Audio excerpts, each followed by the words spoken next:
Vamos a meternos en otro tema, bueno, que ha sido de muchísima utilidad para muchísimos de nosotros, el trabajo de los científicos, el trabajo de quienes justamente se ponen a investigar los temas y nos desburran y nos ayudan a encarar ahora puntualmente la pandemia, pero sirve para un montón de otros casos. Pero en la pandemia, sobre todo, si algo que existió y abundó fue la noticia falsa, las cosas que no son reales y las cosas que además nos alteran a nosotros, porque, por ejemplo, y hacia ahí vamos, se dijo hace poquito que se había logrado en algunos países la inmunidad de rebaño.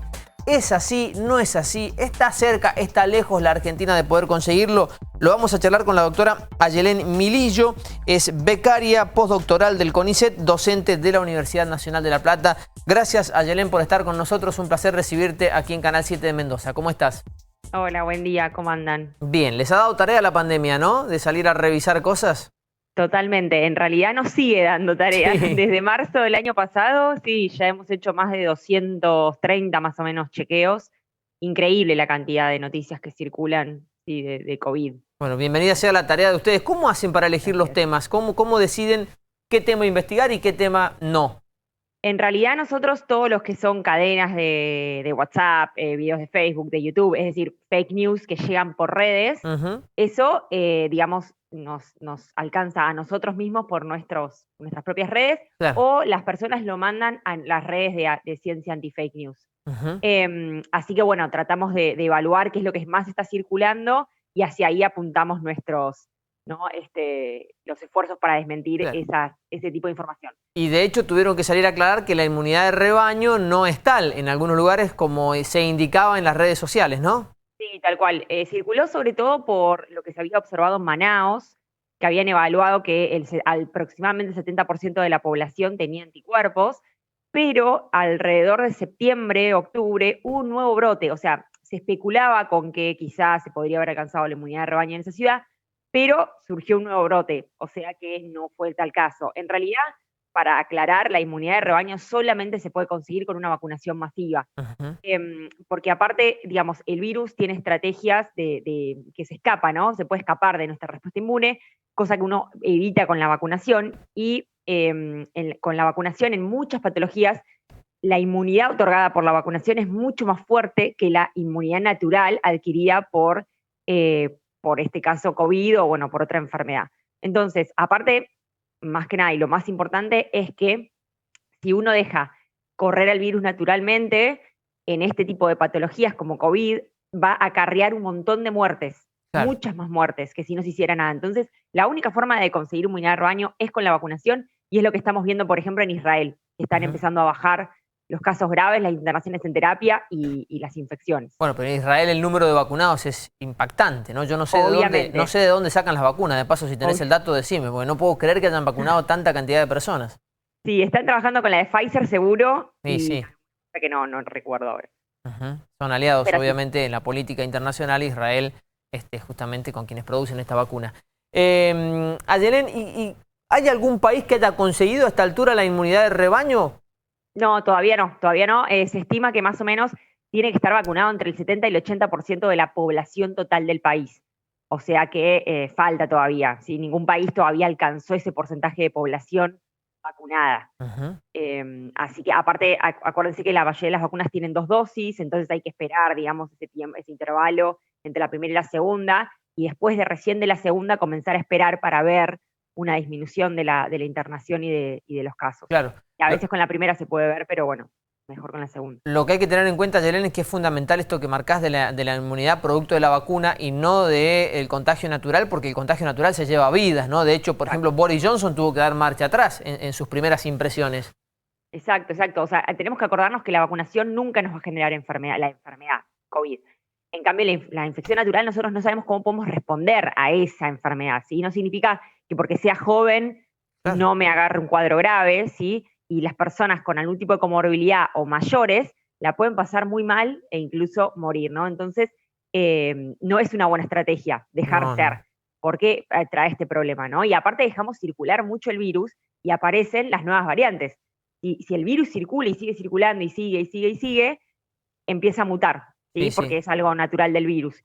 Pero bueno, algunas de estas mutaciones pueden hacer que, por ejemplo, la enfermedad sea más transmisible, es decir, que se contagie mucho más, como la variante británica, o que incluso sea más grave, porque puede evadir alguna respuesta inmune, o que las vacunas no sean eficaces contra esa variante. Entonces, por eso no es una buena estrategia tampoco dejar circular el virus. Y en sí yo sabes que padezco, te lo cuento rápidamente, la parosmia, lo he contado y lo vuelvo a contar para que aquellos que crean que no pasa nada, yo tuve el virus, no tuve grandes inconvenientes, pero me ha generado una complicación que es bastante difícil de explicar. Es más, yo lo cuento y muchos se ríen, ¿viste? Porque vos decís, no sabes lo difícil que es. Pero bueno, ahí estoy buscando información tratando de saber cómo poder corregir.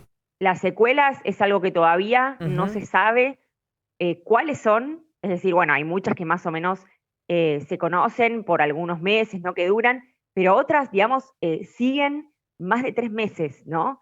Y bueno, digamos, y hay de las más diversas, entonces hay que ver si esas asociaciones entre, o sea, si esos síntomas, signos que quedan, que persisten, son a consecuencia de haber padecido la enfermedad, ¿no? Y es algo que todavía desconocemos y que se sigue estudiando, porque no es menor tampoco, ¿no? Que uno quede con secuelas después del virus y la incertidumbre de no saber por cuánto tiempo. Ahora, ahí también a Yelena hay que tenerles paciencia a ustedes, ¿no? A los encargados de la ciencia, porque uno quisiera tener la solución ya. Yo voy al otorrino y le digo, dame algo, te lo pido por favor, y te miran y te dicen, no, esto es tiempo. Sí, tal cual. Bueno, eso es una de las mayores problemas con las fake news, ¿no? Porque las personas quieren respuestas rápidas, entonces muchas veces creen cualquier cosa que les llega por las redes, por ejemplo, alguna solución mágica, ¿no? O a un tratamiento que ni está aprobado por ningún ente regulatorio, y bueno, y nada, bueno, vamos a tomar esta solución natural, milagrosa, no sé qué, porque para terminar el virus. Y bueno, eso es un problema, hay que trabajar con la ansiedad porque la ciencia tiene sus tiempos y en realidad bastante rápido está haciendo, que ya tenemos vacunas un año después de haber iniciado la pandemia. Se suma a la charla y te consulta un compañero Sebastián Salas. Seba. Hola, Yelén, muy buenos días. Hola, buenos días. Bueno, me imagino que es difícil la tarea de ustedes porque generalmente queda la sensación como que de esa fake news o esa primera noticia que es mentiroso es la que queda. La gente que comparte por ahí una cadena de WhatsApp que es una fake news, luego no va a compartir que eso fue desmentido. Es muy difícil en ese sentido. Sí, totalmente. Bueno, ese es uno de los graves problemas que tenemos, que en realidad las noticias falsas viajan más rápido que las verdaderas, ¿no? Porque obviamente las noticias falsas están buenísimas en realidad. Claro. O sea, tienen titulares súper copados que nos hacen creer, ¿no? Que todo está buenísimo, que todo se soluciona. Y bueno, entonces la desmentida es lo que vos decís, ¿no?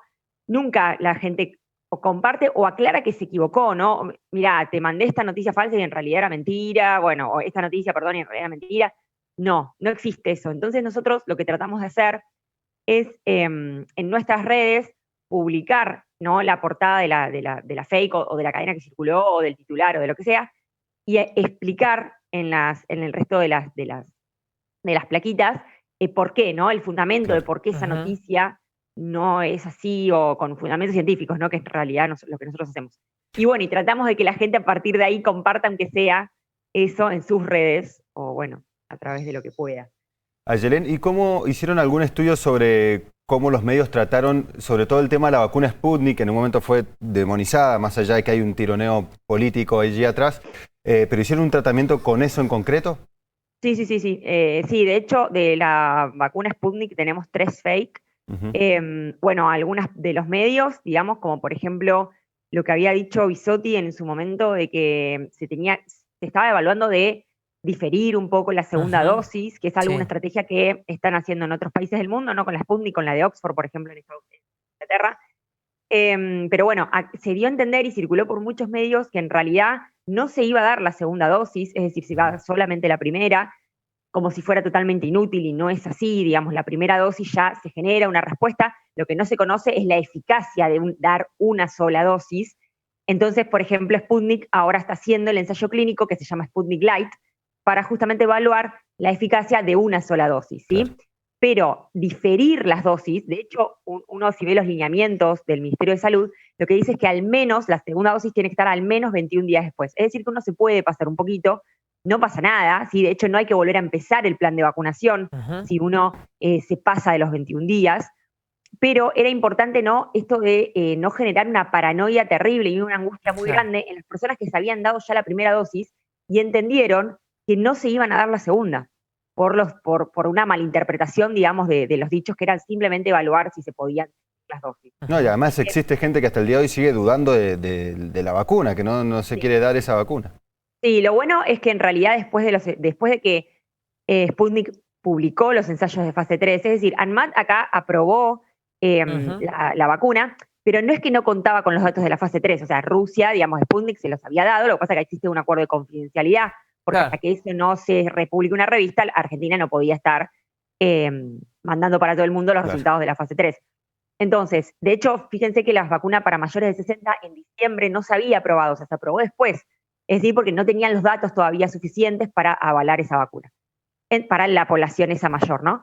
Pero en realidad, digamos, cuando los resultados se publican en fase 3, que aparece la publicación de Lancet, ahí aumentó mucho la confianza. Claro. Y hubo más gente que se anotó para vacunarse. Ahora, entonces eso, si sirve para generar confianza, está buenísimo. ¿Qué daño causan aquellos que gratuitamente generan dudas sin ningún tipo de fundamento científico, ¿no? Eso es un daño que deberían reconocer y saber que es terrible, y más en una pandemia que se ha llevado tantas vidas. Exacto. La última consulta a cargo de Sofía Fernández. Sofía.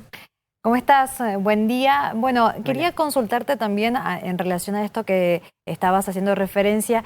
¿Cómo se hace para no compartir o no caer en estas noticias falsas? Sobre todo cuando la comunidad científica también por ahí es muy difícil tener una comunicación más bajada al llano, por decirlo de alguna manera, para que toda la población tenga un acceso más fácil a esa información y no caiga en estas informaciones falsas. Sí, eso es muy importante lo que decís. La verdad que lo que nosotros notamos gracias a esta pandemia es que se necesita mucha más comunicación científica. Estoy absolutamente de acuerdo. De hecho, nosotros tratamos de siempre nuestras publicaciones, digamos, las tratamos de hacer un lenguaje coloquial, ¿no? O sea, no usar tanto terminología científica, porque aparte también mucha gente se aburre de leer cosas que no entiende. Entonces, lo principal para que uno no caiga en estas noticias es, primero, desconfiar de todo lo que nos llega por WhatsApp o por redes sociales, ¿no? Que dicen algo respecto a COVID y no tienen ninguna fuente, por ejemplo, ¿no? O sea, son, ¿no?, con títulos rimbombantes, con muchos emoticones y con un montón de descripción, o videos que no tienen ningún tipo de fuente, sí, que hablan 5 o 8 minutos y, bueno, no tienen nada en la descripción que me haga pensar que eso viene de algún lugar serio. Después siempre chequear páginas, digamos, de salud, pero de entes, ¿no? Como la Organización Mundial de la Salud, como el Ministerio de Salud, la Organización Panamericana de la Salud, la CDC, bueno, eso está siempre, eso es público y uno puede entrar a las páginas, incluso la OMS, por ejemplo, tiene Instagram también, uno puede acceder a esa información. Y también desconfiar, digamos, muchas veces de los titulares, ¿no? No desconfiar de los titulares, sino leer toda la noticia, informarnos bien en varios, ¿no? Tratar de leer varios diarios o ver varios noticieros. Digo, pensar que si una noticia es verdadera, va a estar en muchos medios de comunicación, lo van a haber dicho personas indicadas, ¿no? Como en el caso de salud, Carla Bisotti, que es la ministra, ¿no? Digo, gente que... Buscar referencias. Buscar referencias, tal cual. Totalmente. Y después, creíbles. Si tengo dudas, claro, y si tengo dudas, que es algo muy importante, que es lo que, digamos, porque obviamente esto es una búsqueda activa, ¿no? Si uno no quiere caer en fake news, tiene que tener un accionar, digamos, no es algo pasivo. Pero bueno, si uno le da mucha fiaca, ¿no?, hacer todo esto, o chequear si hay fuentes, si tiene sustento científico, lo que puede hacer es no reenviar. Entonces, con eso por lo menos... Con eso colaborás. Exacto. Si ante la duda, no reenviamos. Ayelen, te agradecemos muchísimo este contacto, nos quedaríamos charlando mucho más tiempo con vos. Seguramente te vamos a molestar en algún otro momento porque está bueno poner blanco sobre negro en este tipo de situaciones. Muy amable, ¿eh?